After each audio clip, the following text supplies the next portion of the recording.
ప్రకటిస్తూ ఉన్నాము. దేవుడు ఒక్కడే, దేవునికి నరులకు మధ్యవర్తి ఒక్కడే. ఆయన క్రీస్తు యేసు నరుడు. ఈయన అందరి కొరకు విమోచన క్రయధనంగా తను తానే సమర్పించుకున్నాడని బైబిల్ గ్రంథం, పరిశుద్ధ గ్రంథం సెలవిస్తున్నది. దేవుడు ఒక్కడే. ఈ లోకంలో ఎన్ని రకాల అభిప్రాయాలున్నా నిజమైన దేవుడు, జీవము గల దేవుడు, మహిమ గల దేవుడు, పరిశుద్ధుడైన దేవుడు, శ్రీమంతుడైన దేవుడు, సర్వజ్ఞాని, సర్వాధికారి, సర్వోపకారి, సర్వవ్యాపి, సర్వశక్తిమంతుడు, దేవాది దేవుడు ఒక్కడే.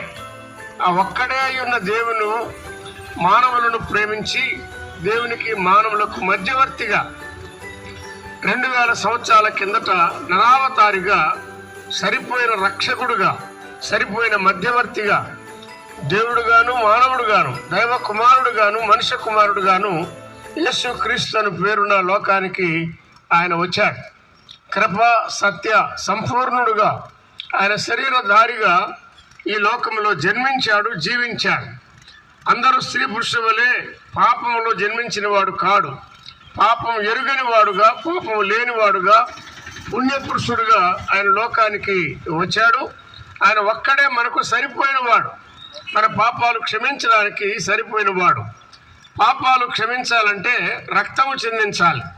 రక్తము చిందించకుండా పాప క్షమాపణ కలుగనేరదు. అందుకే పాపము లేనివాడుగా ఆయన లోకంలో కన్య ద్వారా జన్మించి, పరిశుద్ధాత్మ ద్వారా జన్మించి, పాపం ఎరుగని వాడుగా జీవించి, మన కోసం పాపముగా చేయబడి, పాపానికి రావాల్సిన శిక్ష యావత్తు ఆయన మాంసయుక్తమైన దేహమందు ఆయన అనుభవించాడు. సిలువేయబడ్డాడు, సమాధి చేయబడ్డాడు.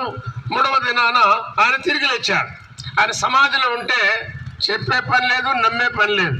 ఆయన మృతిని గెలిచి 3వ రోజున సజీవుడుగా లేచి పరలోకానికి ఆరోహణమై వెళ్ళిపోయాడు. దేవునికి నరులకు సరిపోయిన మధ్యవర్తి ప్రభు అయిన యేసుక్రీస్తే. స్నేహితులారా, పాపంలో జన్మించాం అని అర్థమైందా? పాపంలో చనిపోతే భయంకరమైన అగ్నిగుండం, నిత్య వేదన ఉన్నది అని అర్థమైందా? పాప క్షమాపణ కావాలా?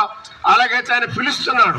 ప్రయాసపడి భారం మోసుకొనుచున్న సమస్త జనులారా, ఇది కొందరికే కాదు, సమస్త జనులారా నా యొద్దకు రండి, నేను మీకు విశ్రాంతినిస్తానని ఆ ప్రేమగల రక్షకుడు మానవాళిని ఆహ్వానిస్తున్నాడు. ఈ మాటలు ప్రకటించే మేము మీకన్నా అతీతులం కాము. పాపంలో జన్మించిన వారు, జీవిస్తున్న వారు ఇలా ఉండగా ఆత్మశాంతిని గురించిన ఈ రక్షణ సందేశాన్ని మేము విన్నాం. దేవుని ఆత్మ మమ్మల్ని ఒప్పించగా, నేను పాపిని, నన్ను